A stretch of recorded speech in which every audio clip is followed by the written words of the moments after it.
Welcome to my channel. Subscribe, like, comment, and share ya guys. Thank you. Kepada mereka yang punya Injil. Kita kan sudah disuruh juga di Al-Quran kita belajar kepada yang punya Injil. Di Alkitab itu Mesir itu juga punya sesembahan disebut Allah Mesir. Itu bukan nama, Pak. Allah Israel sesembahan dengan Mesir itu beda. Allah Mesir itu namanya misalnya Dewa Ra, ya. Dewi Hathor. Tapi Allah Israel itu namanya Yotevave. Bapak baca Keluaran 3 di mana ketika Yahweh memperkenalkan diri kepada Musa, "Akulah aku, Allah Abraham, Allah Ishak, Allah Yakub. Itulah namaku. Yahweh itulah namaku untuk selama-lamanya dan sebutanku turun-temurun." Namanya Yahweh. Itu nama Allahnya Israel. Gak pernah Allahnya Israel namanya Allah. Sesembahan itu bukan Allah tapi ilah, itu sesembahan.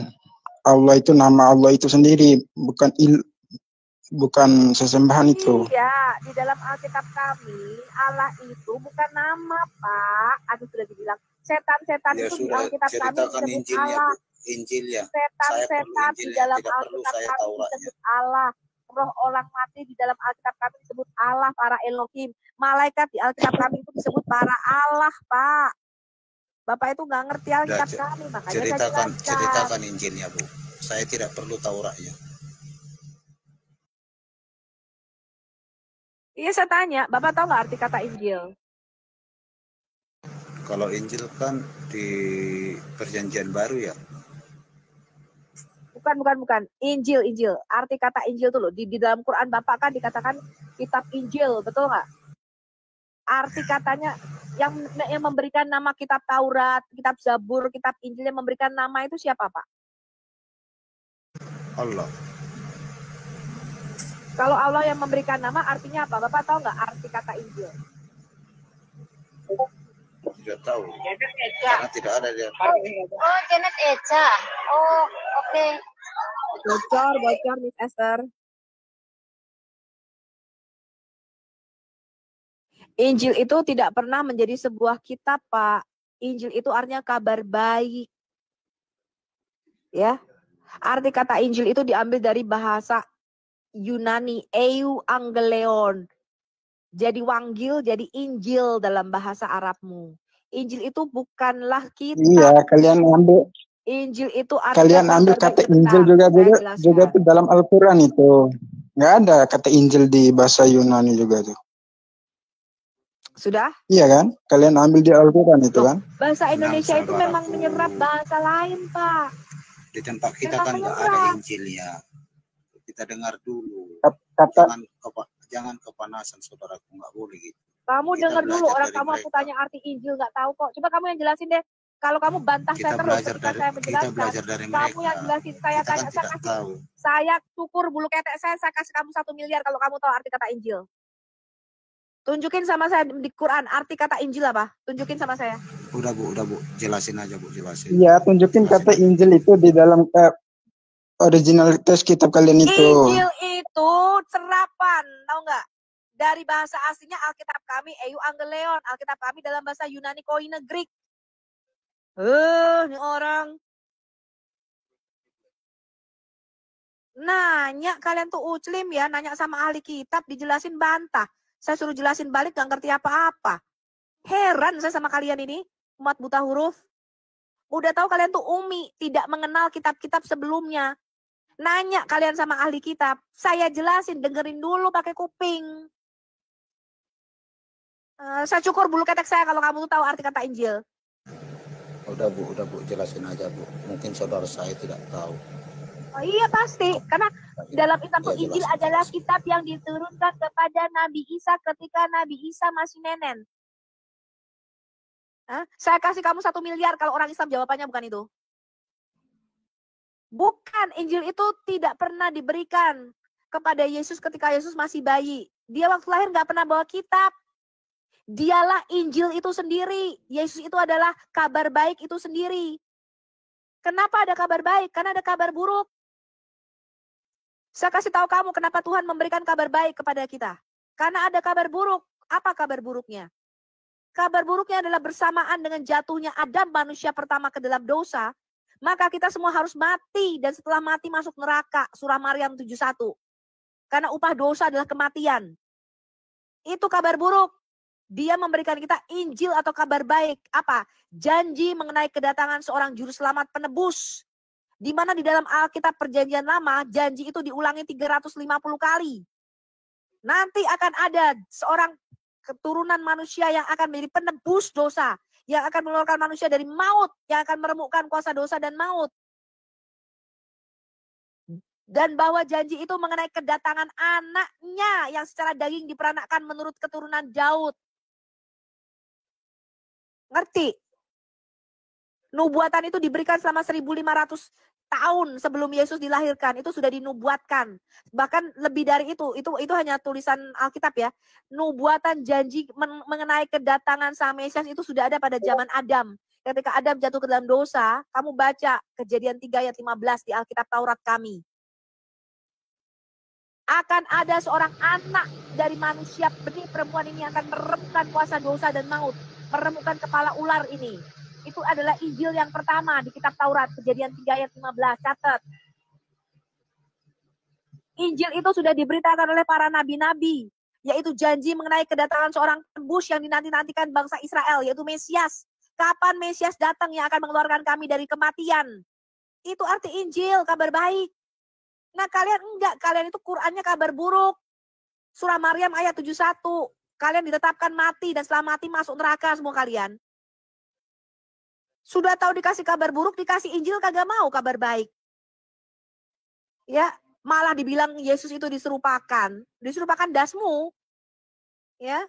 Dia datang untuk mengeluarkan kita dari kerajaan maut, dari kematian. Janji mengenai Goel, Sang Mesias, janji mengenai Sang Injil ini akan datang, itu ada 350 kali lebih di dalam Alkitab kita. Dia harus dilahirkan dari seorang perawan. Dia harus dilahirkan di Bethlehem. Gak boleh lahirnya di Mekah. Mesias itu harus lahir di Bethlehem, Efrata, tanah Yehuda. Mika 5 ayat 2. Dia harus lahir dari seorang perawan. Yesaya 7 ayat 14. Dan dia harus dari keturunan Daud. Gak boleh anaknya Pak Abdullah. Jadi ketika Yesus datang, dia itu menggenapi nubuatan para nabi di dalam Perjanjian Lama. Dialah Sang Injil itu sendiri. Kitab Matius, Markus, Lukas, Yohanes itu tidak disebut Injil oleh gereja mula-mula. Tetapi disebut sebagai memoir para rasul. Yaitu kitab ingat-ingatan para rasul tentang kehidupan Sang Injil, yaitu Yesus. Jadi kami gereja itu tahu bahwa Injil itu bukan sebuah kitab yang diberikan kepada Isa ketika Isa masih nenen. Kayak dalam Quranmu, surah 19 ayat 30. Tapi Injil itu adalah kabar baik, janji mengenai kedatangan Mesias anaknya, Yesus itu Injil itu sendiri yang berjalan. Dialah kabar baik itu sendiri. Makanya di dalam kitab Markus dikatakan inilah permulaan kabar baik. Tentang siapa? Tentang anak Allah, yaitu Yesus Kristus. Ternyata dia sungguh-sungguh datang setelah ribuan tahun ditunggu. Sejak zaman Adam. Gak pernah Injil itu sebuah kitab yang diberikan Isa masih nenen. Meme, aku diberikan kitab dan aku dijadikan nabi. Surah Al-Maidah ayat 110, Isa itu katanya diajarkan menulis di dalam rahim Maryam. Menulis apa? Menulis hikmah Taurat dan Injil. Itu saya tanya, bolpennya gimana masuknya? Gue tanya. Sejak kapan si Isa ini masih nenen bisa ngomong aku diberikan kitab? Injil adalah Yesus itu sendiri. Dialah kabar baik yang menyelamatkan kita dari dosa dan kematian. Makanya pengharapan orang Kristen adalah kebangkitan dari antara orang mati. Di dalam Kristus kita mendapatkan jaminan keselamatan itu. Kalian siapa yang jamin? Malah surat Maryam ayat 71 setelah mati masuk neraka. Dan tidaklah ada kecuali di antara kamu melainkan mendatangi neraka itu. Wariduha itu artinya masuk. Wariduha, kata wariduha itu artinya masuk mendatangi neraka. Diganti sama Kemenak. Dibangunlah jembatan Sirotol Mustaqim. Melewati dalam kurung jembatan Sirotol Mustaqim. Baru-baru aja tuh Kemenak ganti. Jembatannya baru dibangun. Tahun 2023. Itu Injil, Pak. Itulah kabar baik. Janji mengenai Sang Mesias anaknya. Bukan kitab. Iman Kristen tidak dimulai seperti Islam. Islam itu dimulai dari kitab yang diturunkan dari sorga. Enggak. Iman Kristen itu dimulai dari kebangkitan Kristus. Ya. Baru gereja itu dilahirkan. Bahwa ada seorang manusia, seorang Adam yang sudah menang atas kuasa dosa dan maut. Makanya dikatakan oleh karena dosa Adam, satu orang, dosa masuk ke dalam dunia dan kematian menjalar kepada kita semua. Tapi oleh karena pembenaran satu orang Adam, yaitu Yesus Kristus, maka kita semua dibenarkan menjadi anak-anak Allah.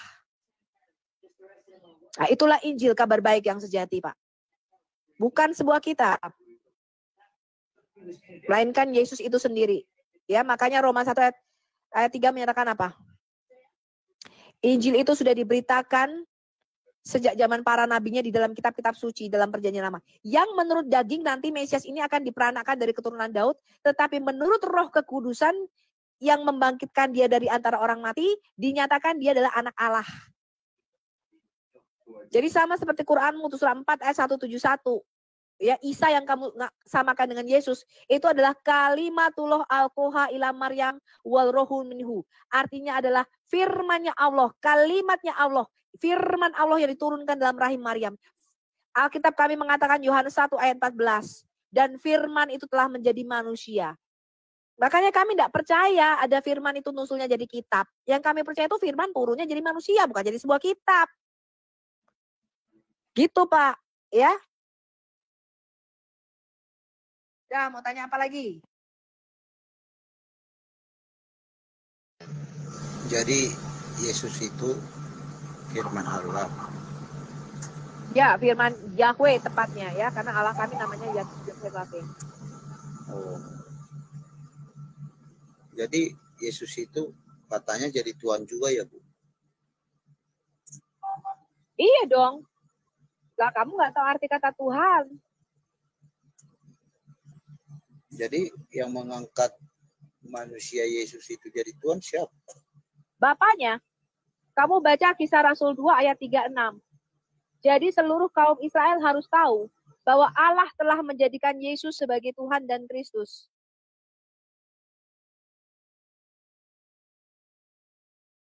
Berarti Allah itu beranak ya, Bu, bagi orang. Ya, Allah itu punya anak. Mazmur 2 ayat 7. Yahweh berkata, anakku engkau telah kuperanakkan pada hari ini. Itu bicara tentang Mesias. Kemudian Bapak baca Amsal 30 ayat 4. Bahwa Yod-Heh-Vav-Heh itu punya anak, Pak. Anak itu adalah firman-Nya sendiri. Kemudian Bapak baca 1 Yohanes 5 ayat 1. Dia Bapak yang melahirkan. Kita harus mengasihi juga dia yang melahirkan, yaitu Bapa. Dan kita juga harus mengasihi dia, yaitu Yesus yang lahir daripada Bapa. Jadi Yesus itu firman yang lahir dari Allah. Tapi bukan dalam pengertian seperti Quran Bapa secara biologis. Bagaimana mungkin dia punya anak sedangkan dia nggak punya istri. Quran surah 6 ayat 101 dan Quran surah 72 ayat 3. Karena anak Allah itu bukan Allah beristri lalu punya anak, bukan. Artinya dia itu keluar yang tadinya dia di dalam diri Allah, seperti dikandung di dalam diri Allah. Karena Allah Bapa itu tidak punya wujud, tidak kelihatan. Maka sekarang Sang Firman inilah yang menyatakan Bapa itu kepada kita. Dia keluar dari dalam diri Allah dan dialah yang menyatakan siapa Bapa itu kepada kita, Pak. Itu arti kata lahir, ya. Jadi misalnya kalau saya katakan anak kunci atau anak tangga atau anak sungai, itu bukan berarti Bapak sungai kawin sama Ibu sungai. Ya. Begitu juga dengan anak Allah. Bukan berarti Allah punya istri lalu punya anak, istrinya hamil, bukan, Pak. Artinya dia berasal dan keluar dari Allah. Berarti ya, Pak? Yesus Tuhan. Berarti Yesus Tuhan. Bapaknya iya, Allah. Sama seperti Quran 4 ayat 171. Yesus itu kalimatullah alkoha ila Maryam. Firman Allah yang turun ke dalam rahim Maryam. Wal rohu minhu, artinya dan roh Allah. Dan dalam hadis Anas bin Malik halaman 72, gelar Isa itu katanya kalimatullah dan rohullah. Nah sekarang saya tanya, kalau sebelum dia diturunkan ke dalam rahim Maryam, hakikat Isa ini adalah kalimatullah. Kalimatullah itu Allah apa bukan, Pak?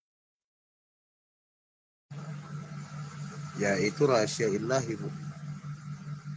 Lu bagaimana sampean? Kalimatnya Allah itu loh Pak, kalimatnya Allah itu Allah bukan? Iya, karena ada berasal dari Allah kan. Ya Allah. Ya sudah, berarti Isa yang kau samakan Yesus itu adalah Allah. Kamu sudah jawab sendiri. Makanya di dalam Alkitab kami dikatakan begini Pak, pada mulanya firman, pada mulanya kalimatullah, dan kalimatullah itu bersama-sama dengan Allah. Dan kalimatullah itu ya Allah Pak. Dan kalimatullah inilah yang kemudian diutus nuzul ke dalam rahim Maryam. Kalimatullah itu nuzulnya menjadi manusia.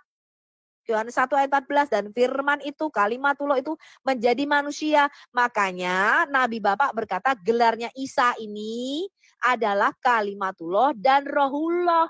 Gelarnya Isa adalah firmannya Allah dan roh Allah. Begitu Pak. Ngerti ya? Jadi Bapak udah jawab sendiri apakah Yesus itu Allah. Ya. Berarti sama dengan Isa ya? Cuma Ya nggak sama juga. Ceritanya tidak ada di Isa ya, kelanjutannya. Bukan. Gitu, ya. Nabi Bapak itu mau cerita tentang Yesus tapi keliru Isa. Isanya tuh anaknya si Maryam. Maryamnya Maryamnya itu saudara perempuan Harun, anaknya si Imron. Jadi Nabi Bapak itu dengar bahwa Harun itu punya saudara perempuan. Musa itu kan punya saudara perempuan kalau di Alkitab kami, anaknya Imron. Anaknya Imron atau Amram, bapaknya Musa dan Harun itu memang punya anak perempuan namanya Maryam, Pak. Nah, Nabi Anda itu ketuker Maryam saudara perempuan Harun, anaknya Imron. Dia pikir ini Maryam yang sama dengan Maryam ibu Yesus. Walaupun namanya sama, tapi ini beda zaman. Maryam saudara perempuan Harun, saudara perempuan Musa, anaknya Imron, itu lahirnya 1500 tahun sebelum Maryam ibunya Yesus. Ngerti ya, Pak? Berarti ada yang menukar gitu, Bu? Bukan, Pak Di Alkitab kami, Imron, itu bapaknya Musa dan Harun ya kan? Iya. Imron itu di Alkitab kami punya 3 anak, Pak. Anaknya Imron itu namanya yang paling besar Maryam, terus Harun, terus Musa, itu 3 bersaudara. Tapi Maryam saudara perempuan Harun anaknya Imron, itu bukanlah Maryam ibunya Isa. Karena Maryam saudara perempuan Harun, saudara perempuan Musa dan anaknya Imron ini lahirnya 1500 tahun, itu dari suku Lewi. 1500 tahun kemudian ada orang dari suku Yehuda melahirkan anak namanya Maryam. Lah inilah ibunya Isa, Pak. Ngerti ya Bapak ya? Nabi Bapak itu keliru sejarah, Pak. Ya, dia pikir karena dia cuma dengar-dengar orang Yahudi ngomong Maryam, dia pikir Maryam saudara perempuan Harun anaknya Imron ini Maryam yang sama dengan ibunya Isa. Padahal itu beda orang dan terpaut 1500 tahun. Ya. Jadi di Injil itu memberitakan apa aja sih, Bu? Jadi Adam itu, Pak, ya, itu beda dengan konsep agamawi di dalam Islam. Ya. Alkitab itu tidak pernah memberitakan soal agama. Adam itu tidak pernah kehilangan agama, Pak. Ya, Adam itu kehilangan relasi hubungan dengan Allah, dengan Tuhan. Itulah yang dipulihkan di dalam Alkitab kami. Ya. Jadi Alkitab itu tidak pernah bicara mengenai agama. Alkitab itu bicara pemulihan hubungan kita dengan Bapa. Di mana dia mengutus anaknya untuk menjadi pendamaian antara kita dengan Bapa. Supaya kita ini bisa berkoneksi, berelasi. Supaya kita ini bisa menjadi anak-anak Allah, Pak. Ya, dikatakan barang siapa yang menerima Yesus sebagai Tuhan, maka dia diberinya kuasa untuk menjadi anak-anak Allah. Nah, inilah yang dikembalikan Tuhan Yesus. Dia tidak pernah bicara agama, dia bicara relasi, hubungan yang sudah terputus dari Allah ini.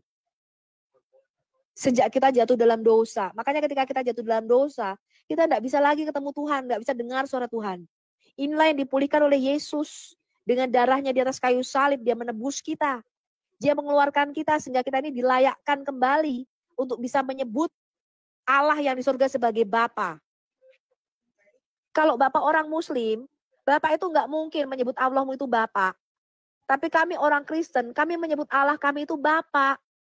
Bapa kami yang ada di surga. Karena hubungan kami dipulihkan sebagai anak-anaknya. Kami diberinya hak untuk memanggil dia Bapa. Nah, itu indahnya Pak, kami jadi anak-anak Allah. Ya, jadi Injil itu kabar baik tadi, bukan berupa kitab.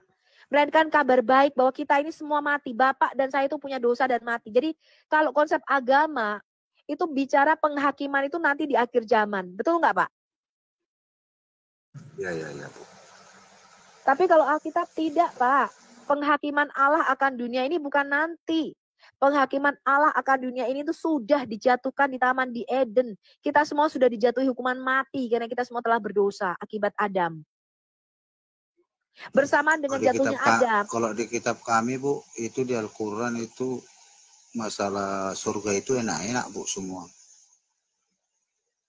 Surganya enak, istilahnya dapat 72 bidadari, enak-enak, Bu.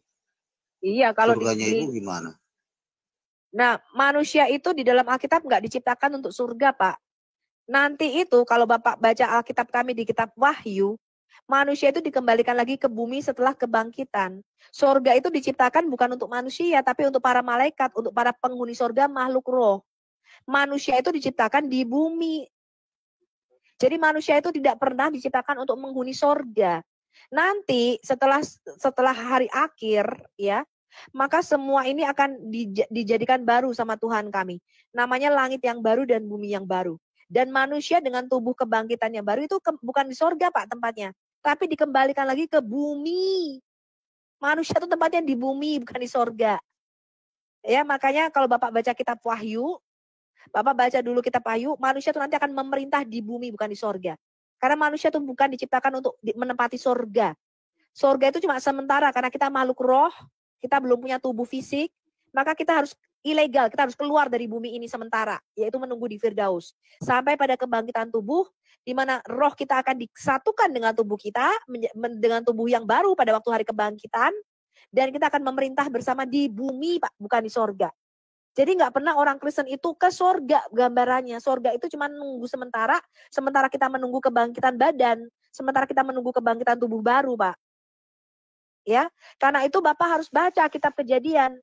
Di Kejadian 1 ayat 26, 27 dan 28, manusia bukan diciptakan menghuni sorga.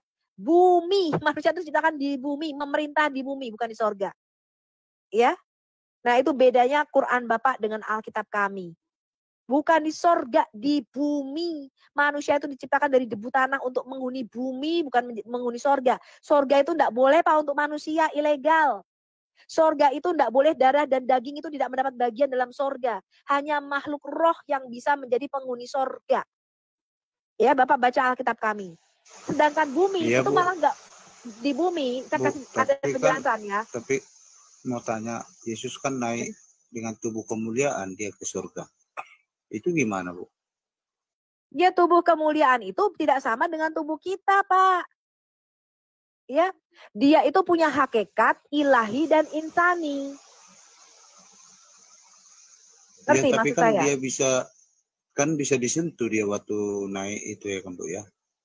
Kalau Iya, salah, tapi saya tidak dia salah itu dengar. nanti Tapi turun bisa lagi ke disentuh bumi. murid-muridnya tubuhnya. Iya, tapi kan Yesus itu nyata bukan tubuhnya. bangkit dengan tubuh sama seperti Anda dan saya ini. Bukan dengan tubuh yang berdosa ini, Pak. Dia itu bangkit dengan tubuh baru, namanya tubuh kemuliaan. Dan Yesus itu nanti nggak selama-lamanya di sorga. Dia nanti akan turun dan memerintah di bumi yang baru. Bapak nggak baca kitab Wahyu? Ya, bahwa nanti sorga itu akan diturunkan lagi ke bumi dan Yesus akan memerintah di bumi. Kenapa sekarang dia bisa memerintah di bumi? Karena dia punya tubuh manusia, Pak. Kalau Yesus nggak punya tubuh manusia, dia ilegal. Dia tidak bisa di bumi. Ini prinsip. Jadi, sebentar, jangan ngomong dulu. Saya kasih ada prinsip ya. Sorga itu tidak pernah diciptakan untuk manusia. Darah dan daging tidak mendapat bagian dalam kerajaan sorga. Artinya apa? Artinya manusia itu tidak bisa ke sorga dengan tubuhnya kita ini loh, Pak. Ya. Surga itu hanya diciptakan untuk makhluk roh. Itu prinsipnya. Nah, di bumi ini kebalikannya. Makhluk roh itu tidak boleh menghuni bumi, tidak berkuasa dia di bumi. Itu ilegal. Yang bisa menduduki bumi ini hanya makhluk yang punya tubuh jasmani. Nah, sekarang Yesus yang tadinya adalah Yahweh yang ada di sorga, dia itu tidak punya tubuh jasmani, Pak. Dia ilegal di bumi. Dia tidak bisa memerintah secara legal di bumi. Kenapa? Dia bukan manusia. Dia itu makhluk roh. Lalu bagaimana caranya supaya dia bisa memerintah sorga dan bumi? Dia mengambil kodrat baru, dia turun menjadi manusia. Sekarang dia legal untuk tinggal di bumi karena dia punya tubuh fisik sama seperti kita. Setelah dia bangkit dari antara orang mati, maka dua hakikatnya ini menyatu. Dia sekaligus makhluk roh, tapi dia juga manusia sejati. Makanya dia bisa naik antara sorga dan bumi. Ngerti ya? Bapak baca nggak Daniel 7 ayat 9 sampai 14? Yang ilahi ini sekarang disatukan dengan yang manusia. Makanya kalau Bapak baca Wahyu 1 ayat 12, Yesus itu sekarang punya dua kodrat, manusia tetapi sekaligus Allah. Makanya dia bisa naik turun sorga dan bumi, Pak. Gitu. Lah Bapak baca setiap kali, kalau Bapak baca Alkitab kami di Perjanjian Lama, setiap kali makhluk roh itu ke bumi, dia harus ngambil wujud. Dia harus ngambil wujud. Malaikat itu kadang-kadang wujudnya manusia di sini. Dia sering ngambil wujud manusia. Kenapa? Karena dia harus pakai apa yang ada di bumi ini. Yang roh itu ilegal, dia nggak boleh ada di bumi. Dia harus punya tubuh fisik.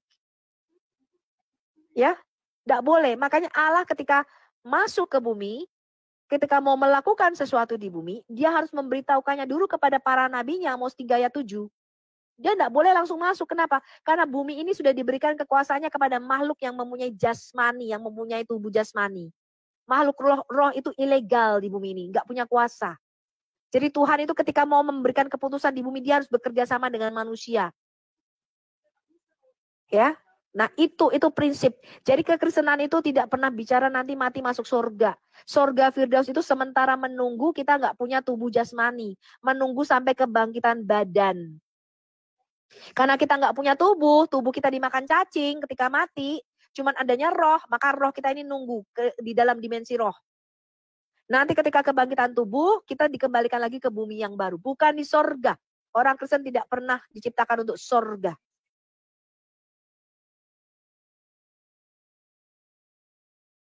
Jadi itu yang orang Kristen yang mati dahulu itu kemana, Bu? Sudah saya katakan di Firdaus, bagaimana Pak Bapak ini? Menunggu sampai hari kebangkitan badan. Firdaus di mana? Firdaus itu di dalam dimensinya Allah, Pak, dimensinya roh. Ya, dimensi roh di mana? Yaitu di atas dimensinya kita tingkatannya. Kita ini makhluk 3 dimensi, satu tingkat di atas kita namanya 4 dimensi. Lah dia itu paling dia di dimensi ke-10, Pak. Ya, Firdausnya itu. Bapak jangan tanya saya di mana. Oh, di planet Merkurius, di planet Uranus, bukan, di dalam dimensi roh. Namanya aja makhluk roh, gimana sih Bapak ini? Namanya tuh bertanya, Bu.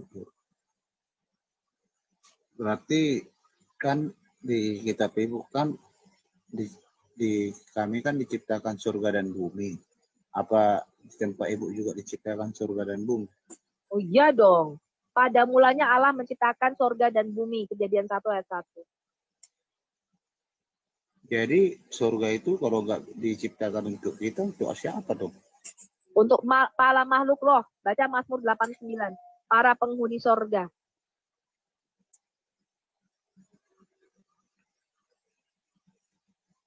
Penghuni surga itu disebut anak-anak Allah, Pak. Di dalam Alkitab kita itu makhluk roh. Sedangkan di bumi ini dinamakan anak-anak Adam. Jadi roh kita ini kemana? Ke surga? Lah tergantung. Kalau Bapak mati di dalam Kristus, Bapak akan masuk ke dalam keselamatan menunggu di Firdaus. Kalau Bapak menolak Yesus sebagai Adam yang kedua, sebagai Tuhanmu, penguasa kerajaan manusia, ya Bapak nunggunya nanti sengsara, Pak. Namanya di Gehenna, yaitu neraka Jahanam yang menyala-nyala.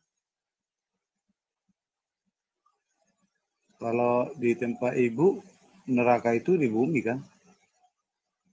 Enak aja neraka di bumi. Jadi di mana neraka itu? Neraka di bawah bumi istilahnya, tetapi juga di dalam dimensi yang beda dengan dimensi kita, ya. Tapi Alkitab mengatakan di bawah bumi. Tapi kan lautan jadi api. Kalau di tempat kami kan lautan jadi api. Bapak ini? Apa hubungannya lautan jadi api? Dong. Iya, Alkitab memang menggunakan bahasa itu. Kerajaan maut itu ada di bawah bumi. Ya. Karena itu memang bahasa Alkitab, tapi bukan berarti mana ya buminya di atas, nerakanya di bawah, bukan. Itu dalam dimensi yang berbeda dengan dimensi kita. Berarti dekat dong kita sama iblis. Ya iya. Bapak aja diikuti jin, Bapak nggak tahu kalau Bapak itu punya jin korin dalam Islam. Kemana-mana diintilin setan. Berarti ibu juga diikutin dong. Karena ibu masih di Gak bumi. bisa. Karena saya ini sudah penuh dengan Roh Kudus, kan anak Tuhan, Pak. Kalau anak Allah diberi kuasa Roh Kudus, itu namanya demit ora doyan, setan ora dulit. Setan ora doyan, demit ora dulit. Kenapa? Karena kita ini anak Allah, setannya tahu, setannya ketakutan. Gak mungkin nemenin kita. Kalau ada orang Kristen masih ditemenin setan, ya itu berarti belum Kristen, Pak. Ya, itu namanya Kristen kesetanan. Jadi kalau nafsu itu kan dosa. Jadi kalau ibu tidak punya nafsu, bagaimana hidup? Siapa yang mengatakan nafsu itu dosa? Tidak ada. Kan istilahnya. No, Alkitab mengatakan nafsu tidak pernah dosa. Alkitab mengatakan kendalikan nafsumu. Nafsu keinginan daging itu harus tunduk pada keinginan roh. Tuhan itu memberikan kita nafsu, Pak. Coba kalau Bapak nggak diberi nafsu makan. Ya, mau makan apa-apa nggak selera. Bagaimana? Tapi nggak boleh kamu gelojo, kamu rakus. Tuhan memberikan keinginan untuk makan, nafsu makan. Kalau nggak dikasih nafsu makan, bagaimana lu mau makan? Tapi bukan berarti kamu mengumbar nafsumu. Kamu harus mengendalikan kekang nafsumu itu. Bukan, nafsu itu bukan jahat. Itu Tuhan yang kasih selera untuk makan. Tuhan yang menguduskan perkawinan. Kamu dikasih selera untuk berhubungan badan. Bagaimana orang mau bikin anak kalau tidak berhubungan badan? Hah? Emangnya kentut bisa keluar anak? Tetapi yang tidak boleh adalah kamu mengumbar nafsumu. Lalu kemana-mana kau tidur sama banyak perempuan. Itu yang tidak boleh. Karena Tuhan sudah memberikan porsi. Kudus dalam perkawinan. Bapak ini aneh, nggak boleh nafsu. Bagaimana lu? Nggak ada, Pak. Oh, berarti boleh ya, Bu? Nggak dosa ya? Ya nggak dosa. Yang dosa adalah kamu dikuasai nafsu. Harusnya kamu menguasai nafsu. Kirain ibu nggak punya nafsu. Loh, dari tadi saya ngomong aja saya udah nafsu mau jitakin kamu. Jangan ngambil kesimpulan yang konyol dong, Pak. Biar percakapannya bagus. Berarti saya sudah ngerti lah, Bu. Makasih ya, Bu ya. Ngerti apa coba? Coba apa ngerti apa coba? Ngerti firman Allah. Kan Injil kan menceritakan coba firman apa itu Allah Injil? itu. Apa itu Injil? Injil itu apa coba tadi? Ulangi perkataan saya. Injil tadi Ibu bilang Yesus itu sendiri kan? Injil itu kabar baik. Iya, Yesus itu sendiri kan kata Ibu. Ya, kenapa ada kabar Berarti baik? Karena ada kabar buruk. Apa kabar buruknya? Kabar buruknya itu kita semua mati, Pak. Udah jatuhin hukuman mati, kita metong. Dan setelah mati, kabar yang lebih buruk, kita semua pasti masuk neraka. Karena kita orang berdosa. Tuhan menjanjikan kita kabar baik. Karena begitu besar kasih Allah akan dunia ini, Dia menjanjikan Injil anaknya itu. Supaya barang siapa percaya kepada anak Allah, dia tidak binasa, melainkan beroleh hidup kekal. Nah, itu Injil. Supaya kita percaya kepada Yesus anak Allah itu, Pak.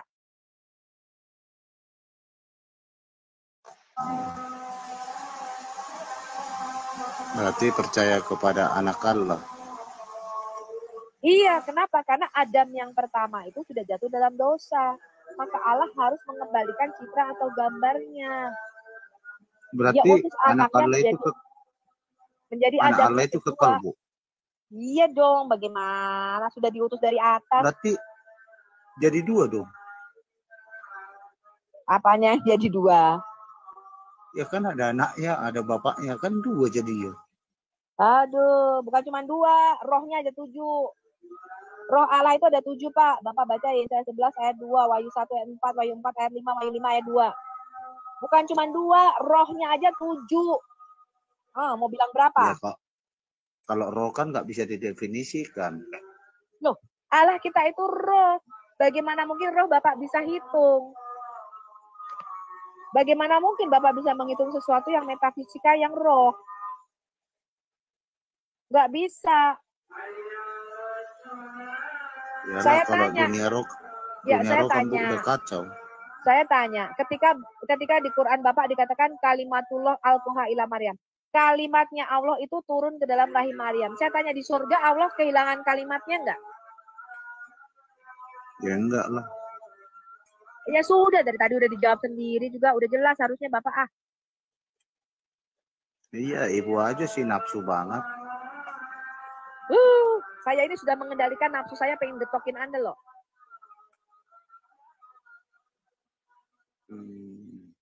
Berarti saya sudah ngerti, Bu. Sudah, kapan Assalamualaikum. Pak Ahmad mau dibaptis? Baptis, ya baptis sendiri aja lah Bu nanti. Nggak bisa dibaptis sendiri. Baptis itu adalah pernyataan iman kita. Kita tidak boleh menyangkal dia sebagai anak Allah di hadapan manusia. Itu tandanya dibaptis, Pak. Baptis itu gimana sih? Baptis itu adalah lambang sunat hati. Jadi ketika kita mengikuti Yesus, kita harus meninggalkan manusia lama kita, cara hidup kita yang lama. Tidak boleh lagi berbuat dosa. Kalau sebelum ikut Yesus kita... Kok hati disunat, Bu? Kok hati Iya, disunat. Iya, jadi kalau Bapak itu cuma taunya sunat titit doang. Kalau Kristen itu hatimu harus disunat, Pak. Yang sunat itu kan biar bersih. Iya, tapi kalau di Kristen bukan tititnya yang penting. Hatimu yang harus bersih. Hatimu yang harus dibersihkan dari manusia lama yang penuh dosa. Ya, bukan tititnya yang penting. Lo mau disunat sampai habis juga kalau hatimu kotor sama saja. Janganlah disunat. Bagaimana ngapain nafsu kalau disunat? Ya, saya tanya, masuk ke surga itu menurut Bapak lebih baik yang dibersihkan tititnya apa hatinya? Ya semuanya lah. Oh. Lebih penting mana? Yang dilihat Allah tititmu bersih, apa hatimu yang bersih? Ya kalau Allah kan melihat hati. Ya sudah, Allah melihat hati. Masa Allah melihat titit? Ya itu untuk ibu dong, bukan untuk Allah. Ada aja. Loh, kalau saya memang lihat titit, tapi kalau Allah tuh melihat hati, iya. lihat titit, Pak. Gimana sih Bapak nih? Ibu ada aja. Oh, jadi malu. Gimana ibu ada aja? Ibu ada aja. Kiamat, tangan ini kiamat. Ya udah. Saya sudah ngerti kok.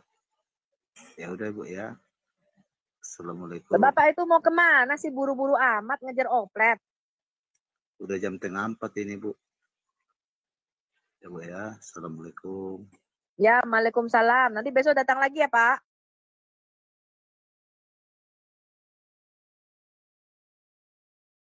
Nah, kalau tanyanya baik-baik tuh kita jawab baik-baik. Betul nggak teman-teman? Betul. Jadi kita menikmati, bisa ngerti, lancar.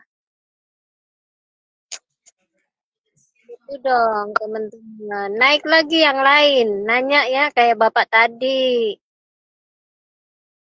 Jangan ngeyel-ngeyel. Kiamat di mana ayat di Quran Muhammad kalau mau sama istri orang harus dikasih. Itu surah 33 ayat 50 ya, catat. Siapa yang nanya? Ada yang nanya.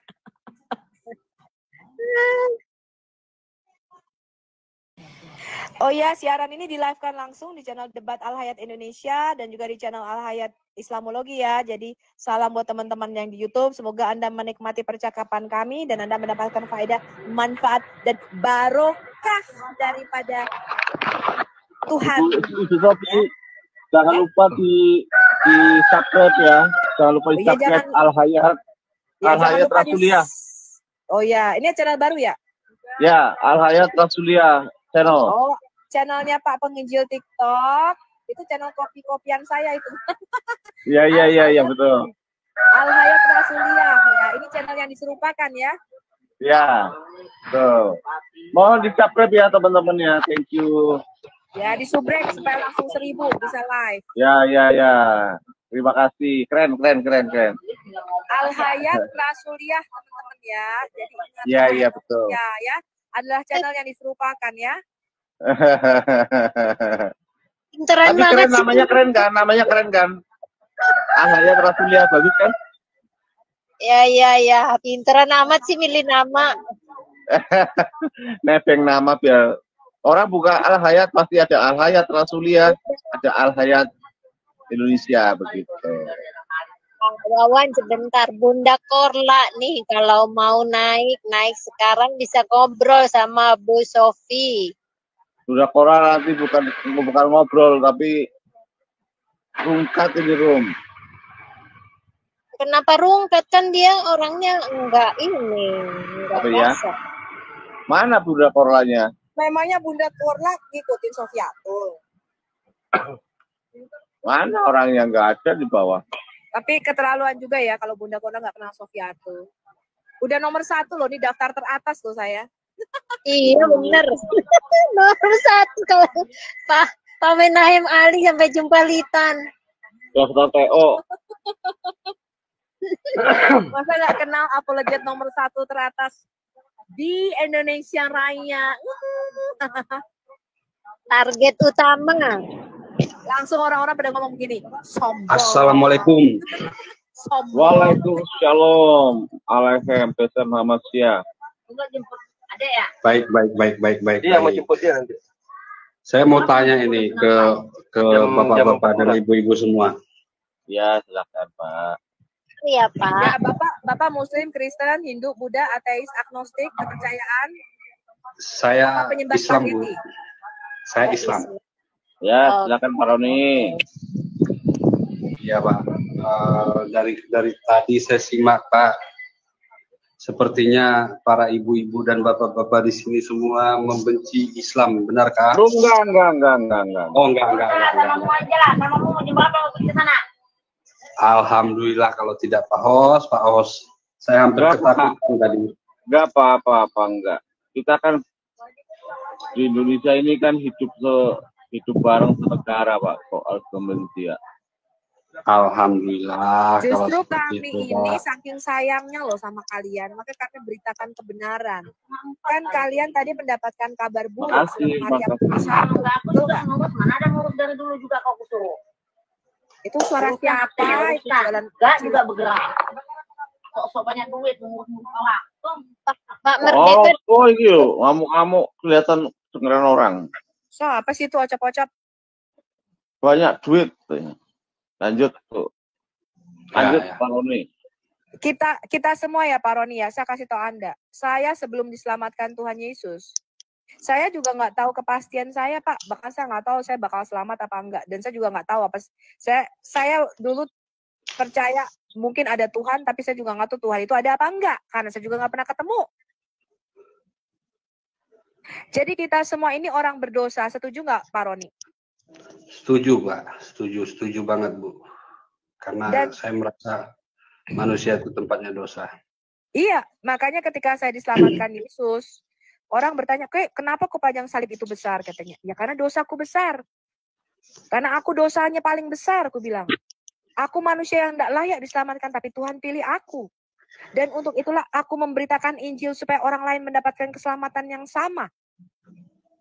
Ya, karena tidak satupun dari kita itu yang tidak berdosa. Betul, Pak? Ya, Karena setuju itu, saya. karena hati nurani kita pasti akan apa? Ada keraguan gini.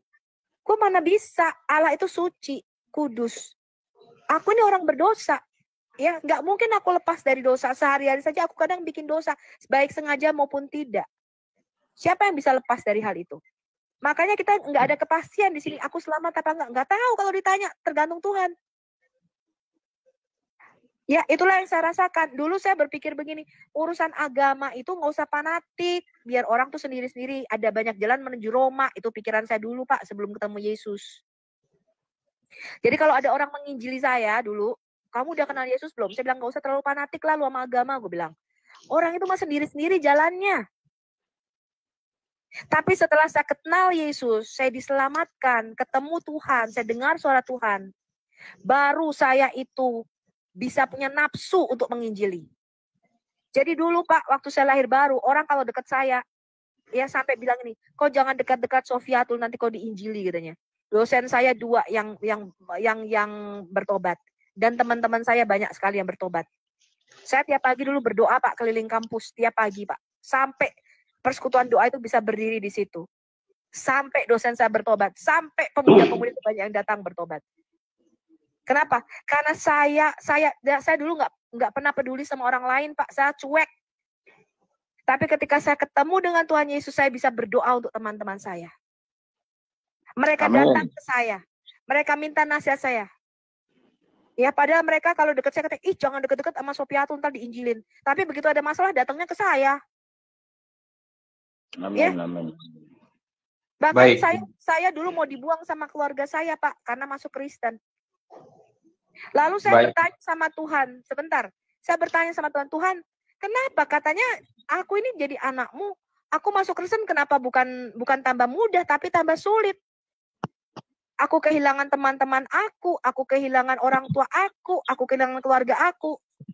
Lalu Tuhan bilang begini, baca Yesaya 51. Lalu Bapak tahu nggak apa kata Yesaya 51? Siapakah manusia sehingga engkau takut kepadanya? Manusia itu seperti rumput yang sebentar ada dan besok akan lenyap dan hilang. Tapi kamu yang mencari kebenaran, takut akan Tuhan. Baru dari situ saya tahu, saya bilang amin. Berarti aku harus lebih takut sama Tuhan daripada sama manusia. Dan Tuhan itu memulihkan teman-teman saya, memulihkan keluarga saya, sekarang udah bertobat semua, menerima Yesus. Ya, sepupu saya bertobat menerima Yesus. Ya, dan itu anugerah Tuhan yang luar biasa. Ya, saya tahu jadi orang Kristen tidak mudah, Pak, jalannya tidak mudah. Tapi keselamatan di dalam Roh Kudus yang dimeteraikan, di dalam Roh Kudus bersama dengan kita itu tidak bisa saya bungkam, saya tidak mau egois. Saya sendiri yang selamat. Saya beritakan itu sama sepupu saya yang Islam. Ya, saya katakan kau sembayang, sholat aja nggak pernah, kok jarang-jarang. Puasa pun jarang. Saya saksikan bagaimana Tuhan bicara, bagaimana Tuhan itu hidup. Bagaimana saya disembuhkan dari penyakit yang dokter katakan tidak bisa disembuhkan. Dan dari situlah mereka percaya kepada Tuhan Yesus, dibaptis akhirnya. Ya. Haleluya. Allah saya hidup, Pak. Tuhan Yesus itu hidup. Baik, ya? Bu Sophia. Nah, saya sedang tidak gini Bu Sophia. Artinya Bu Sophia ini berbicara seperti ini, artinya Ibu Sophia ini sebelumnya Muslim, kan seperti itu Bu Sophia? Tidak, saya tidak pernah jadi Muslim. Saya dulu tidak kemana-mana, tidak ke gereja, juga tidak kemana-mana, Pak. Baik, berarti Ibu memang bukan Muslim dulunya. Enggak, tapi teman-teman saya Muslim banyak. Baik.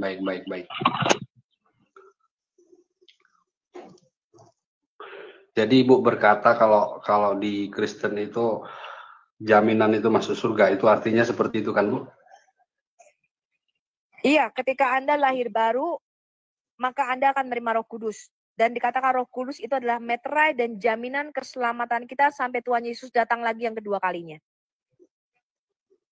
Baik, artinya Ibu selama hidup sampai usia sekian dan sampai Ibu mati, Ibu percaya bahwa Ibu itu di Kristen masuk surga, kan begitu Ibu? Yes, betul. Jadi pertanyaan saya, surga Ibu yang seperti apa?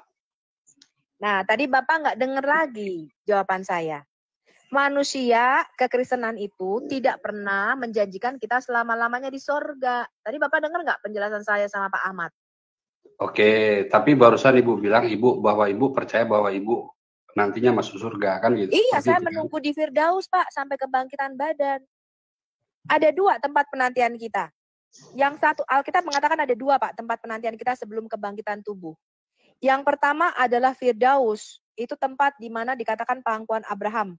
Tempat kenyamanan. Yang kedua, Bapak menunggu bisa di neraka, di Gehenna. Dan nanti setelah kebangkitan tubuh, kitab Daniel mengatakan ada sebagian yang dibangkitkan untuk hidup kekal, yaitu bersama Allah. Dan ada sebagian yang dibangkitkan untuk kutuk kekal, yaitu kematian kedua. Dimasukkan ke dalam lautan api yang menyala-nyala. Yang dibangkitkan untuk hidup kekal, itu nanti akan dikembalikan lagi ke bumi, memerintah di bumi yang baru, bukan di sorga. Di bumi yang baru. Wahyu 5 ayat 10. Wahyu 21, Bapak baca. Yes. Ya, enggak pernah kita itu untuk surga, Pak. Surga itu nunggu sementara karena kita nggak punya tubuh jasmani, tadi saya bilang. Karena kita bersifat roh. Roh ini ilegal di bumi. Roh ini nggak boleh ada di bumi. Maka kita harus menunggunya dalam dimensi roh di Firdaus. Begitu baik. Begitu tubuh kita bangkit, nanti nggak ke surga, ke bumi yang baru. Betul nggak penginjil TikTok? Betul. Jadi pertanyaan saya seperti ini, Bu. Pertanyaan saya seperti ini. ibu hidup ini pasti ada sih melakukan dosa ya.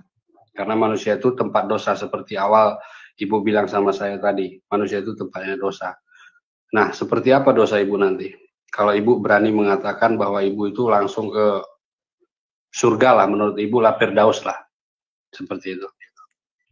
Ibu kan pernah melakukan dosa. Iya.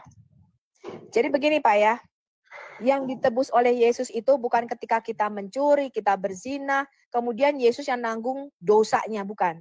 Yang ditebus Yesus adalah manusianya. Naturnya. Jadi pertama begini Pak, karena kita ini naturnya sudah dosa, kita ini dari anaknya Adam, kita mewarisi sifat-sifat akibat dosanya Adam ini. Jadi kecenderungan hati kita adalah berdosa. Ya, kita memang tidak diajari berbohong, tetapi kecenderungannya hati kita berdosa. Itu udah kecenderungan Pak, natur itu udah di dalam darah kita, karena kita mewarisi darahnya Adam. Kecenderungan kita itu adalah berbuat dosa. Itu maksudnya natur kita berdosa. Nah, apa yang dilakukan oleh anak Allah? Anak Allah itu datang sebagai Adam yang kedua. Karena tadinya di dalam Alkitab, ini nggak ada dalam Quran Bapak ya, kita ini manusia, itu diciptakan menurut gambar dan rupa Allah. Nah, inilah yang dihilangkan oleh Adam. Kita ini rusak Pak, sudah tidak sesuai dengan gambar dan rupa Allah. Sehingga anak Allah itu diutus menjadi Adam yang kedua, untuk memulihkan gambaran manusia yang sempurna ini. Makanya Yesus ketika di bumi, dia itu memberikan cara, teladan, bagaimana caranya menjadi manusia ilahi. Bagaimana caranya menjadi Adam yang baru. Dia kasih teladannya Pak. Ini loh, ya. Kamu mendengar hukum, kata Tuhan Yesus, kalau kamu jangan membunuh katanya. Itu perjanjian lama, kitab Taurat. Tapi aku berkata kepadamu, kalau kamu membenci saudaramu saja, kamu sudah membunuh dia. Lalu Yesus berkata begini, kamu telah mendengar firman, jangan berzina. Tapi aku berkata kepadamu, kalau kamu melihat seorang wanita dan kamu menginginkannya secara seksual di dalam hatimu, kamu sudah berzina. Artinya Yesus membuat satu tingkatan hukum yang lebih tinggi, bahwa kita semua tidak mungkin lepas daripada dosa. Kita semua pasti, walaupun belum melakukan perbuatan, kita semua sudah melakukan dosa di dalam hati kita. Ya, nah itulah sebabnya kita membutuhkan Yesus untuk membersihkan hati kita. Jadi yang dilakukan Yesus pertama begini Pak. Ketika kita percaya kepada Tuhan Yesus, maka kita ini menjadi Adam yang baru. Dikatakan di dalam Yesus kita adalah ciptaan yang baru, manusia yang baru. Yang lama itu sudah berlalu.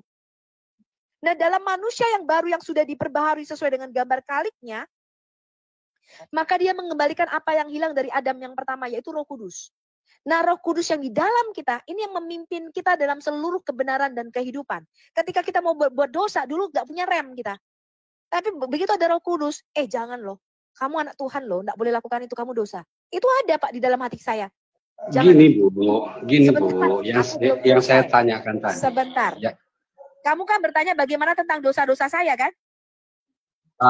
Ini lagi saya jawab, saya jelaskan dulu, ya. Ketika manusia kita ini dibaharui, Pak, ya. Lalu apa yang dilakukan dengan dosa-dosa kita? Kita ini hidup bukan lagi di bawah hukum Taurat. Amal perbuatan baik kita ditimbang-timbang, enggak begitu, Pak. Amal perbuatan baik kita itu tidak bisa membuat kita masuk surga atau neraka. Ya. Dikatakan begini, kalau kamu menerima Yesus sebagai Tuhan dan Juru Selamatmu, maka dosamu semerah kermisi akan menjadi putih seperti salju. Dosamu semerah, apa itu? Iya, semerah kermisi. Iya, akan menjadi putih seperti bulu domba.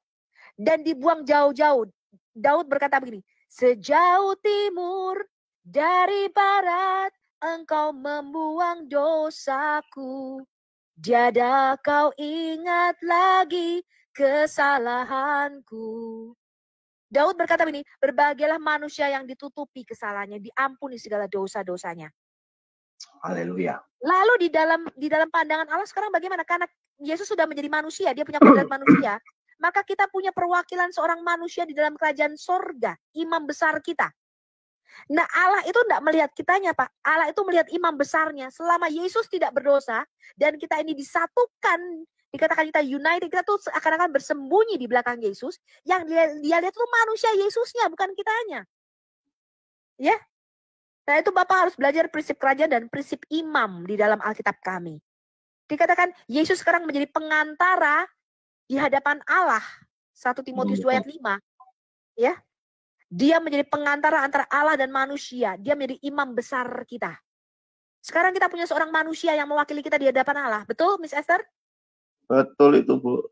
Betul sekali. Ibu menjelaskannya nggak usah panjang-panjang, Bu. Saya cuma tanya tadi, perjalanan Ibu dari sekarang, dari detik ini, perjalanan Ibu dari detik ini sampai Ibu meninggal nanti, otomatis Ibu pasti punya dosa, pasti punya kesalahan.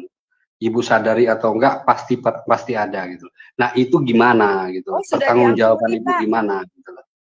Loh, nggak ada lagi, Pak. Di dalam orang yang sudah berjalan dalam Kristus tidak lagi berada di bawah penghukuman. Kalau kita berbuat dosa, maka kita mengaku kepada Allah. Dia setia dan adil. Maka dia akan mengampuni semua dosa kita. Tapi bagi orang Kristen, tidak ada lagi, Pak, penghukuman. Nggak bisa lagi masuk neraka. Ya? Ibu seperti ini saya bilang. Seperti inilah. Yang saya tanyakan, ya. Perjalanan Ibu. Dosa-dosa kita tidak diperhitungkan lagi, Pak. Kok bisa tidak diperhitungkan lagi? Jadi kalau misalnya nih, bisa, Ibu, karena anak-anak Allah itu tidak lagi berbuat dosa. Makanya saya tahu artinya begini. 1 Yohanes itu berkata begini, setiap orang yang lahir dari Allah, ketika saya menjadi anak Allah, dia tidak berbuat dosa lagi. Yaitu dia yang dipimpin oleh Roh Allah, kamu berjalan menurut Roh Allah. Tidak berbuat dosa lagi. Makanya jangan lepas dari pimpinan Roh Allah. Begitu kamu keluar dari pimpinan Roh Allah, ya sudah kamu jatuh ke dalam dosa. Selama kamu tetap dalam pimpinan Roh Allah, kamu tidak berbuat dosa lagi. Gitu, Pak. Ya.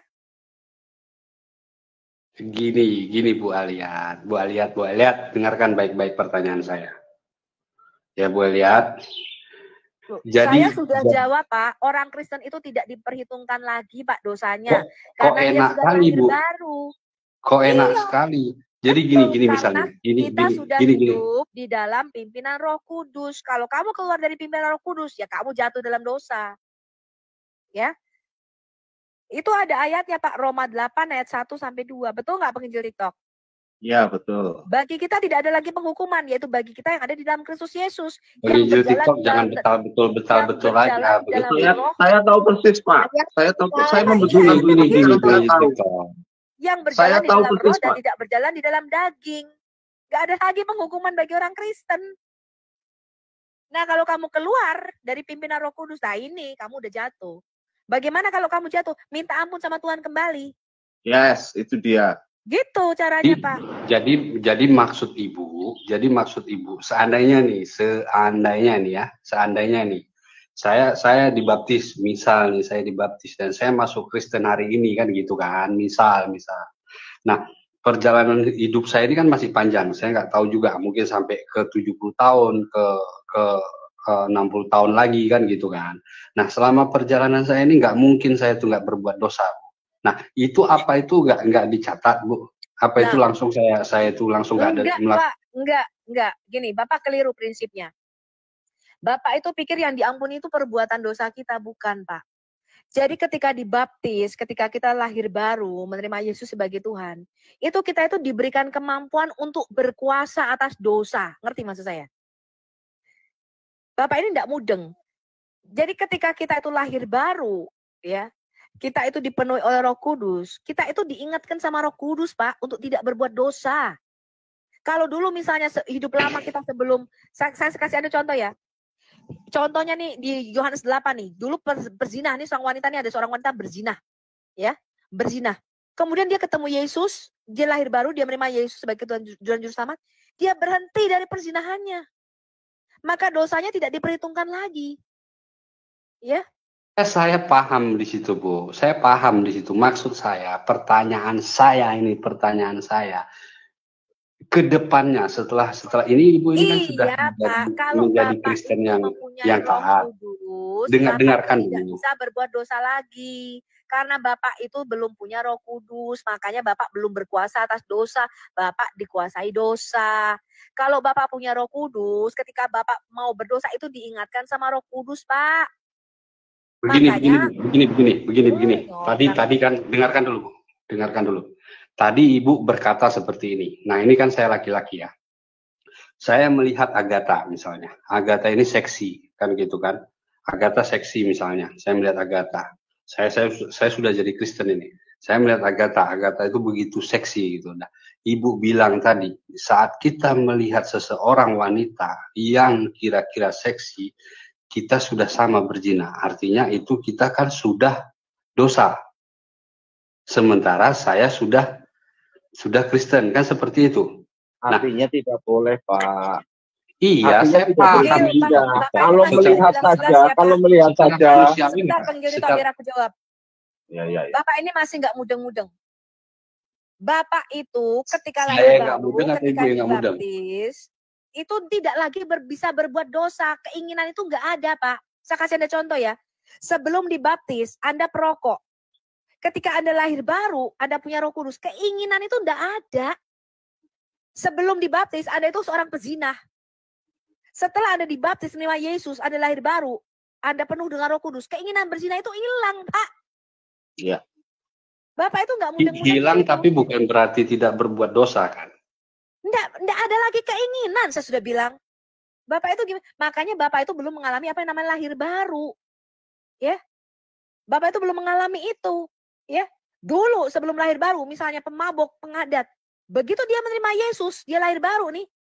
Roh Kudus ada di dalamnya, automatically dia tuh nggak suka lagi, Pak. Nggak suka lagi judi, nggak suka lagi main perempuan, nggak suka itu. Kenapa? Karena Roh Kudus ada di dalam dia. Nah, Bapak belum mengalami kelahiran baru itu. Baik. Oke. Sekarang gini, Bu. Saya juga punya teman Kristen kan gitu kan. Saya juga punya teman Kristen. Nah, Kristennya itu dari lahir. Mereka punya Kristen dari lahir. Nah, dia saya lihat berjudi. Nah, kira-kira berjudi itu dosa nggak? Jawab dulu boleh. Lahir baru itu udah pasti itu dosa, Pak, dan itu pasti bukan dosa. Baik. Matikan mikrofon Ibu. Sebentar, stop. Itu Kristen tradisional. Dia itu belum menerima secara pribadi, itulah yang namanya lahir baru, Pak.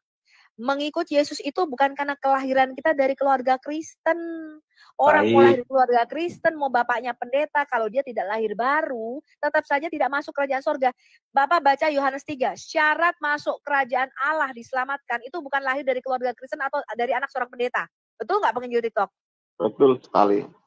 Tapi apa? Lahir baru. Tanya nih penginjil TikTok bapaknya pendeta. Apa otomatis dia selamat? Enggak. Baik. Kalau dia nggak lahir baru nggak bisa. Ya.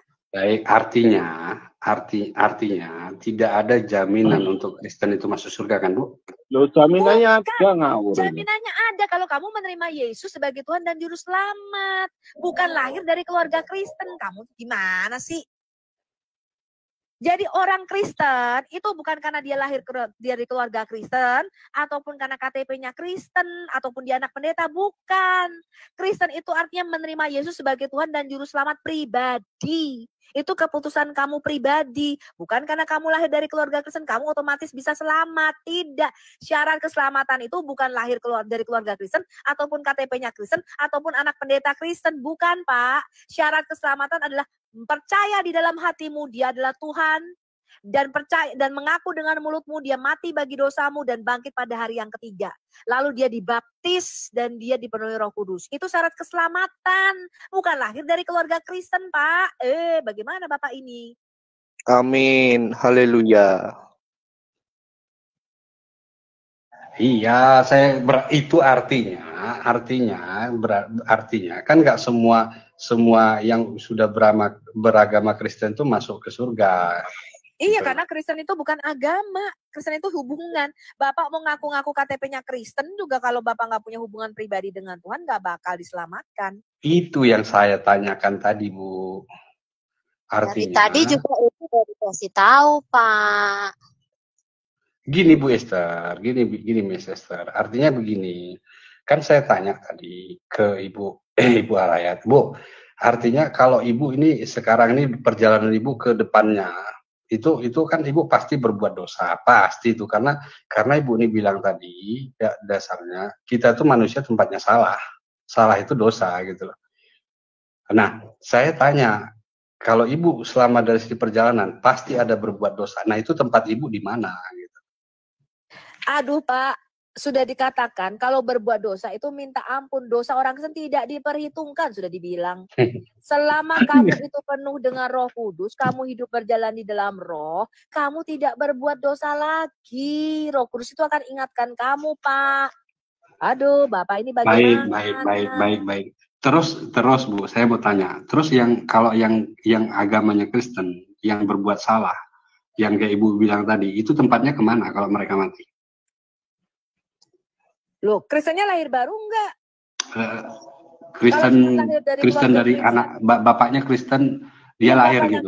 Pertanyaannya lahir baru enggak, Pak? Iya, menghidupi firman. Tidak lahir baru. Yang lahir baru ya sudah. Namanya Bapak. Orang syaratnya, tadi kan saya sudah mengatakan, Pak, syaratnya orang diselamatkan masuk ke kerajaan surga itu lahir baru. Iya, yang saya tanyakan kalau yang nggak lahir baru kemana tempatnya? Ya neraka, Pak, tempat yang nggak enak. Ya tidak bisa diselamatkan toh, Pak. Syaratnya aja lahir baru. Saya tanya sama Bapak, ya untuk bisa Bapak punya SIM, itu syaratnya Bapak bisa nyetir lulus ujian. Kalau Bapak nggak lulus ujian, bagaimana dapat SIM? Udah tahu jawabannya. Nyokok ilegal. Berarti lebih canggih surganya Islam, Bu, lebih nikmat surganya Islam. Ya nikmat lah Bang. Masuk 72 bidadari itu nikmat. Surga Islam benar. Karena gini, apapun misalnya gini ya, kalau kita di Islam, Islam, saya lahir di Islam misalnya, saya lahir di Islam dan mati di Islam. Selama perjalanan saya melakukan dosa, saya pasti dibersihkan dulu di neraka. Pasti setelah itu masuk surga. Itu menurut keyakinan saya gitu. Oh, belum. Lah kalau Ibu tadi belum gimana? Tentu. Bapak aja masih harus melewati jembatan Shirathul Mustaqim. Apa jaminan Bapak orang Islam masuk surga? Enggak ada. Iya kan. Saya kan bilang tadi Bu sama Enggak ada, Pak, di dalam hadis. Saya kan bilang tadi dulu. Enggak ada, Pak, tidak ada jaminan orang Islam tuh masuk surga. Ya. Bahkan nabimu sendiri tidak tahu dia masuk surga apa masuk neraka. Nabimu sendiri loh mengatakan dia enggak tahu. Enggak ada jaminan. Ya? Iya, bahkan di dalam hadismu dikatakan Allah itu sudah menciptakan penghuni sorga dan penghuni neraka. Betul nggak, teman-teman? Ya. Kalau takdir lu penghuni sorga, ya, walaupun seumur hidup kamu bejat, kamu tetap akan masuk sorga. Tapi kalau takdirmu masuk neraka, seumur hidup kamu berbuat amal saleh dan kebaikan, tetap aja masuk neraka. Tergantung lu kulitnya hitam apa kulit putih. Kalau kulit lu putih, benar, masuk Bu. surga. Kalau kulit lu hitam, lu udah pasti penghuni neraka. Lihat aja kulit lu sekarang. Benar, Bu. Itu benar, Bu. Makanya saya bilang itu lebih canggih, berarti lebih canggih di Islam. Oh, ya udah, Bu, lagi yain aja, Bu. Jangan ya aja, Bu. Udah jadi iman dia begitu. Iya, Pak. Dalam pemandangan Bapak kan itu lebih canggih. Tapi dalam pandangan sendiri dosanya di neraka, teman-teman. Saya pandangan tanya, kira-kira masuk akal nggak, Bapak? Ya, saya tanya, kira-kira masuk akal nggak, Bapak orang berdosa bisa bayar dosa Bapak di neraka? Jadi gini Bu, kami nanti ada pertanggungjawabannya itu. Setelah kami melakukan dihukum di neraka dengan dosa-dosa kami kan pasti dihukum di neraka. Dan pada akhirnya itu kami pasti masuk surga. Meskipun kami dihukum dulu di neraka gitu. Nggak kayak ada, saya Bapak bilang lu pasti masuk surga. Nggak ada. Iya kan.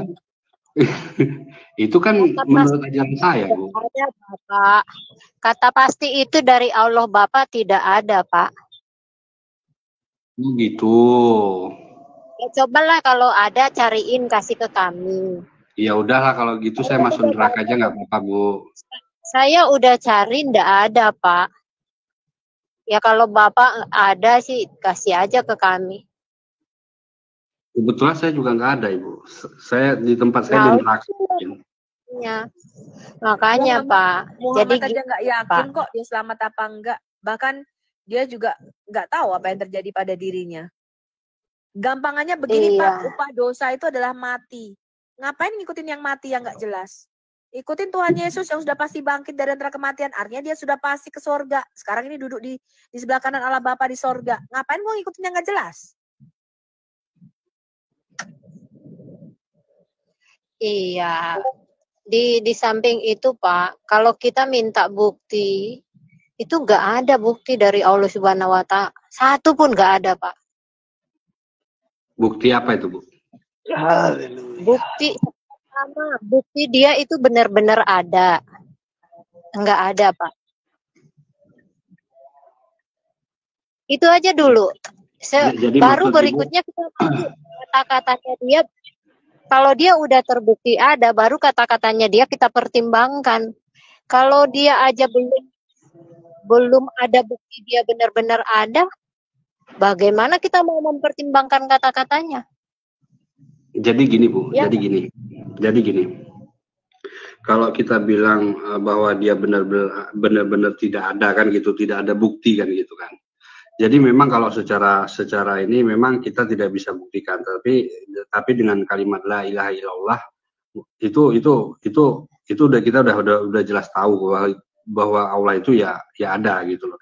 Artinya gini, meskipun kita tidak bisa melihat, tapi kita bisa merasakan. Pakai apa, Kok bisa? Pak? Rasanya bagaimana? Nabi Bapak aja nggak pernah dengar suara Allah, nggak pernah ketemu Allah kok. Iya kan, karena gini Bu, kalau itu di luar kapasitas saya ya, karena Ibu kan pemahamannya, karena gini sebentar, karena Ibu tadi bilang nggak pernah dengar suara Allah karena waktu Tidak pernah ada penerimaan bukti. wahyu, iya, karena penerimaan wahyu melalui Jibril kan itu maksud Ibu. Nggak tahu, Bapak jawab aja. Apakah nabimu pernah mendengar suara Allah, pernah bertemu Allah? Kalau saya sih nggak begitu tahu Bu ya, cuman memang kalau wahyu itu turun kan melalui Jibril. Nah artinya kan memang bukan Allah sendiri, berarti dia nggak pernah mendengar Allah, itu aja kan gitu kan. Itu cuman kalau berarti nabimu nggak pernah mendengar suara Allah dan nggak pernah ketemu Allah, kan gitu ya? Oke, saya bisa bilang seperti itu karena gini, setiap wahyu itu diturunkan melalui Jibril kan gitu kan. Sekarang Jibril ada apa enggak, Pak? Ada. Tapi Ada. Jibrilnya udah mati tuh, kuburannya ada di Irak, Jibril alaihissalam. Mati di Irak. Ketawa Bapak, serius, di Irak itu ada kuburan namanya Jibril alaihissalam, betul nggak? Iya, ada. Jibril mati di situ tuh, gimana tuh Pak? Masa Iya, malaikatnya mati, metok? Iya, kalau ada kuburan Jibril situ berarti bukan Jibril malaikat gitu aja. Tapi tulisannya Jibril alaihissalam Pak, Jibril malaikat. Iya, artinya kan sekarang Jibril, oke, baliklah ke Jibril. Jibril ada apa enggak, Pak? iya pasti ada lah. Siapa yang bisa membuktikan Jibril itu ada? Iya kan dari surat-surat Al-Quran itu kan melalui Jibril kan. Itu kan masih klaim, Pak. Belum ada yang membuktikan itu dari Jibril. Karena gini Bu, itu kan sudah alam gaib gitu lah. Iya, yang penting gini aja. Yang penting gini Bu. Ini ada atau enggak, itu kan perlu dibuktikan. Iya, oke, saya jawab. Intinya begini Bu, setiap ayat Al-Quran yang diturunkan itu kan melalui Jibril ya. Ke Muhammad itu melalui Jibril. Otomatis dengan kita memahami ayat-ayat Al-Quran tersebut, dengan kita meyakini bahwa ayat-ayat tersebut itu sama aja kita sudah meyakini bahwa Jibril itu ada dan Jibril itu diutus oleh Allah kepada Muhammad. Itu aja, simple sebenarnya. Itu kan klaimnya Muhammad bahwa dia mendapatkan ayat daripada Allah. Iya, itu klaimnya Muhammad memang. Oke, sekarang nih Pak siapa? Bukti. Pak Roni, kita mau ngetes nih ya. Surah 66 ayat 1. Mengapa ketika Muhammad kepergok bersetubuh dengan Maria Koptiah di malamnya Hafsah dan di ranjangnya Hafsah, lalu dia bersumpah dia tidak akan lagi menyentuh Maria Koptiah. Kemudian tiba-tiba turun ayat dia boleh menggauli babunya ini, Pak. Menurut Bapak ini ayatnya Allah apa ayatnya Muhammad? Surat 66 maksud Ibu surat apa? Coba Ibu bacakan. Surat At-Tahrim dong ayat 1. Surat At-Tahrim ayat 1. Bisa Ibu buka cam Bu. Aku soalnya lagi di luar.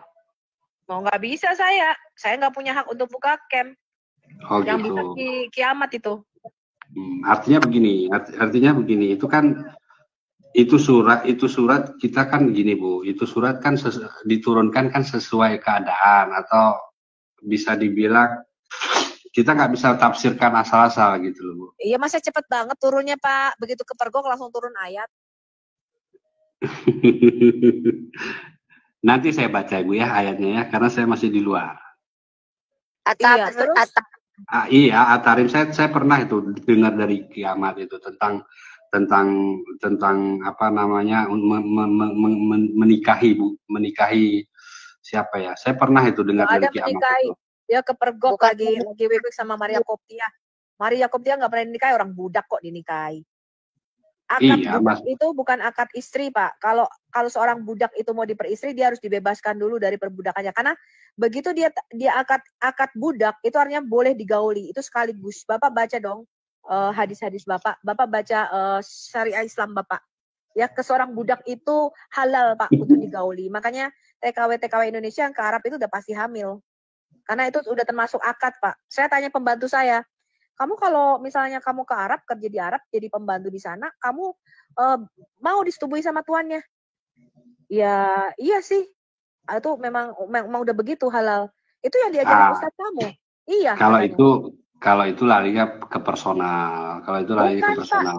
Bapak baca gini, jangan gimmick. Nanti iya, keluar Pak, ilmuku. Kalau aku keluarkan ilmuku nanti lari kamu. Milkul yamin, budak yang gini. Pak, digauli, Pak. Halal. Iya. Makanya dikatakan jangan kau haramkan apa yang dihalalkan oleh Allah. Jadi Muhammad waktu itu ketakutan, Pak. Gini. Lagi menggauli si Maria Koptia. Makanya dia bersumpah nggak akan kugauli lagi. Tapi ternyata dia masih horny juga. Akhirnya apa? Turunlah itu surat At-Tarim. Jangan kau haramkan apa yang dihalalkan Allah. No, enggak seperti itu, Iya, Bapak enggak seperti itu.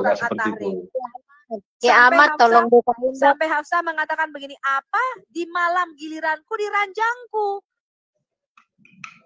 Akhirnya Hafsah marah. Lalu dia cerita sama si Aisyah. Lalu istri-istrinya ini Kiamat monitor nggak Kiamat? Jadi maaf nih Bu. 1 bulan nggak mau menggauli mereka karena apa? Masalah Maria Koptiah ini. Jadi mohon maaf nih Bu, saya potong dulu. Jadi menurut Ibu, pemahaman Ibu dari ayat tersebut sampai ke pembantu Ibu, jika pergi ke Arab Saudi digauli di sana boleh-boleh saja, sah-sah saja. Menurut Ibu seperti itu? Enggak. Ayat lainnya mengatakan budak yang kamu boleh menggauli budak-budak yang kau miliki dengan tangan kananmu. Nggak bisa seperti itu. Nggak bisa. Bapak apa nggak tahu kalau TKW Indonesia itu pada dihamilin sama orang Arab? Sampai Jokowi menghentikan pengiriman TKW Indonesia ke Arab, betul nggak, Miss Esther? Gini Bu, kalau Ibu mau berbicara seperti itu, Ibu jangan katakan seperti itu, bahaya. Karena itu publik loh Bu. Ibu personal aja. Orang saya di Amerika suka-suka saya mau ngomong apa? Oke, gini Bu. Kalau gitu saya keluarkan ilmu saya. Kalau Ibu udah memang main cerdas, kita main cerdas gitu loh. Loh, Bapak nggak tahu kalau IQ saya 147. Roni. Maksudnya gini, jangan gimmick. Saya nggak suka gimmick. Kalau gimmick saya ikut-ikut gimmick gitu loh. Ini Pak Roni, tahu nggak? Itu kenyataan. Bapak baca dong koran. Nggak bisa seperti itu, Itu nanti Ibu saya suruh tunjukkan data. Indonesia yang dihamili itu 1.200 kasus per tahun. Oke. Ibu berani tunjukkan data? Bapak cari aja itu. Bukan, artinya gini. Ada satu rumah yatim piatu di Jakarta yang khusus menampung bukaca.nu.com. Hasil gini orang-orang Arab ini itu ada satu rumah yatim piatu menampung anak-anak. Dia itu berkata harusnya ke personal, jangan ke agama. Lalu melahirkan anaknya di situ. Gak bisa seperti itu. Gini Bu, kalau Ibu mau bicara personal, silakan. Tapi kalau Ibu bawa personal ke agama, saya juga nggak bisa. Siapa yang bawa personal? Emangnya saya kenal Bapak?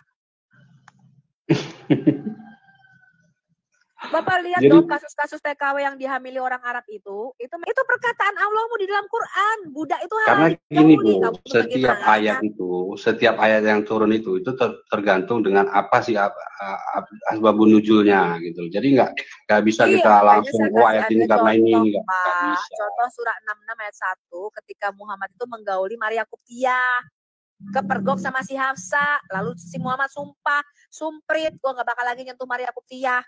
Ternyata dia masih pengen.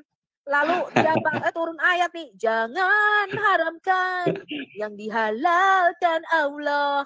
Masa Bapak nggak tahu sih ayat itu? Enggak, penafsiran Ibu itu salah itu. Itu Nantilah nggak saya tafsir, tafsirkan. ya ampun. Surah 66 ayat 1 kok ditafsir? Lah terus kalau nggak ditafsir gimana, Bu? Surah At-Tahrim ayat 1 tuh nggak perlu ditafsir, Pak. Jangan haramkan yang dihalalkan Allah. Gauli babumu, puaskan syahwatmu. Itu nggak perlu ditafsir, Pak. Itu tertulis di surah At-Tahrim ayat 1. Itu Bapak masa nggak tahu sih yang viral waktu itu disertasi tentang milkul yamin itu? Itu kan viral banget itu, Pak. Sampai di TV kok, di TV One dibahas. Masa Bapak nggak tahu sih itu? Nggak tahu, Bu. Karena saya jarang nonton TV. Oh, itu disertasinya itu, Pak. Disertasinya dia terangkan itu tentang milkul yamin itu. Oh gitu. Saya pura-pura nggak tahu aja lah, Bu. Ya Bapak cari Iya. tuh yang viral TV One, milkul yamin, bahwa budak-budak itu yang dimiliki oleh tangan kananmu memang boleh digauli, halal. Bapak ini masa nggak ngerti? Nggak boleh. Kalau menurut saya nggak boleh sih. Itu Haram, kan hukumnya siapa? berzina itu haram. Bu, Bapak waras berarti, Pak. Berzina Iya, itu Bapak memang masih haram. waras gitu aja. Bu, berzina itu haram, ya. Bagus, Poligami itu boleh. Poligami boleh, berzina haram. Itu Ih, dia. Bapak. Teman-teman poligami nggak, Pak? tahu yang Gimana? muslim naik dong satu. Kalau poligami itu Terangin lebih tentang bagus daripada Merdeka daripada Muslim bukan ini, Merdeka ini. Merdeka Muslim bukan. Merdeka Muslim bukan ya? Kristen ya. Kristen dia, Pak. Agatha yang muslim. Enggak. Agatha yang muslim. Aku turun Saya dulu ya, muslim Bang. dengar aja, Pak. Saya muslim dengar aja. Bang, aku turun nih, Bang. Saya sih lagi nyetir, Pak. Kalau saya nggak, saya lagi di jalan. Kalau nggak, saya bukain buat Bapak. Apa Itu yang mau beritanya dibuka? itu banget kok. Viral tentang milkul yamin yang boleh digauli itu. Itu disertasi, Pak. Kalau budak digauli itu nggak boleh, haram. Yang namanya zina itu haram. Aduh, Nggak boleh Bapak berzina. baca Quran. Bapak Itu kiamat bilang, kemana tuh kiamat? Kiamat tidur ya, kiamat tidur ya, tidur ya. Kiamat. Tidur Halo, kayaknya. kiamat. Bang, aku turun ya, Bang. Izin, turun. enggak, saya coba uji Bapak. Pak, Bapak tahu nggak di dalam Quran Allah itu memerintahkan bunuh diri? Nggak ada bunuh diri itu ada gini Bu. Merdeka Jadi jangan pemahaman salah ayat Bu ya. Jadi Di bawah dulu ya, jadi- Merdeka ya. Kamu ngapain di atas kalau nggak bisa bantu? Jadi ada satu ayat yang mengatakan memang lebih baik bunuh diri, lebih baik bunuh dirimu kan gitu kan. Itu maksud Ibu kan. Ada satu ayat yang mengatakan seperti itu, tapi tujuannya jika kamu jika kamu munafik atau sejenisnya, maka bunuhlah dirimu, itu jauh lebih baik bagimu. Itu ada seperti itu. Bertobat Itu untuk orang fasik itu Bu. bundir lah gitu, Pak. Itu lebih baik bagimu. Iya, daripada gini, ada memang satu ayat yang Ibu bilang tadi, saya pernah baca. Ada dua, Saya Pak. pernah Ada dua, Pak. Iya, saya pernah baca itu. Bunuh diri kan gitu kan. Maka bunuhlah dirimu akan jauh lebih baik kan gitu. Bertobat gini, Pak. Bertobatlah dan bundirlah gitu, Pak. Iya. Tobat dulu, baru bundir. Sekarang saya tanya, apa gunanya tobat kalau habis itu bundir, Pak? Gini, itu pemahaman. Saya baca itu ayat itu. Saya waktu sama siapa ya? Saya baca ayat itu. Saya lupa. Itu kepada orang yang fasik, Bu, orang yang munafik gitu. Artinya begini, penafsirannya itu daripada kamu menjadi yang munafik, ya kan? Munafik itu jauh lebih baik bunuhlah dirimu gitu loh, daripada kamu menjadi orang munafik gitu. Itu penafsirannya seperti itu. Saya pernah baca itu. Bertobatlah dan bundirlah gitu, Pak. Urutannya begitu, Pak. Bertobat dan bundirlah. Sekarang pertanyaan saya, Allah nyuruh bertobat, apa gunanya kalau setelah itu bundir, Pak? Gini, di situ di ayat tersebut itu diperintahkan kita untuk bertobat, kan gitu kan. Tetapi jika itu tidak bisa, ya kan? Maka lebih baik bunuhlah dirimu. Itu ada. Coba ibu buka aja. Nanti saya bukakan lah kalau udah sampai rumah. Saya ingat Pak, urutannya itu bertobatlah dan bundirlah gitu Pak. Iya, saya udah baca tuh tafsirnya, saya udah baca. Makanya saya bisa jawab. Dari Allah. Dan Nah, gitu loh Pak. kalau belum bertobat suruh bunuh diri ya masuk neraka dia.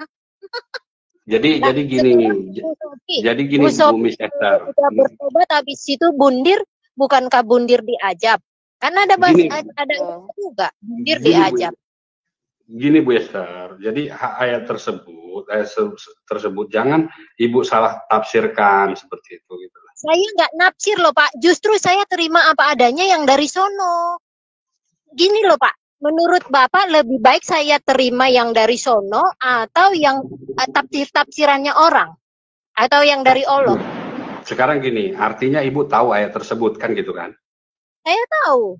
Ya, oke, kalau ibu tahu coba bacakan biar saya tafsirkan. Saya ingat urutannya Pak, urutannya bertobat dan saya ingat kata-katanya dan bukan tes.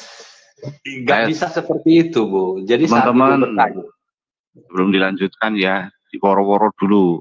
Ini disiarkan langsung dari Penginjil TikTok, direlay ke YouTube Al-Hayat Indonesia Ministry ya. Juga disiarkan langsung oleh Al-Hayat Rasuliyah Channel ya. Luar biasa ya teman-teman ya. Bu Sofi, sebelum kita lanjut, saya akan memutarkan lagu kebangsaan Allah Tritunggal ya. Saya subscribe Pak. Saya subscribe. Baik Pak, terima kasih Pak. Subrek Pak.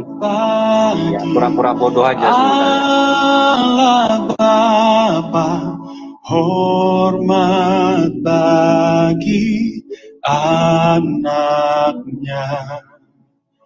hormat bagi Roh penghibur ketiganya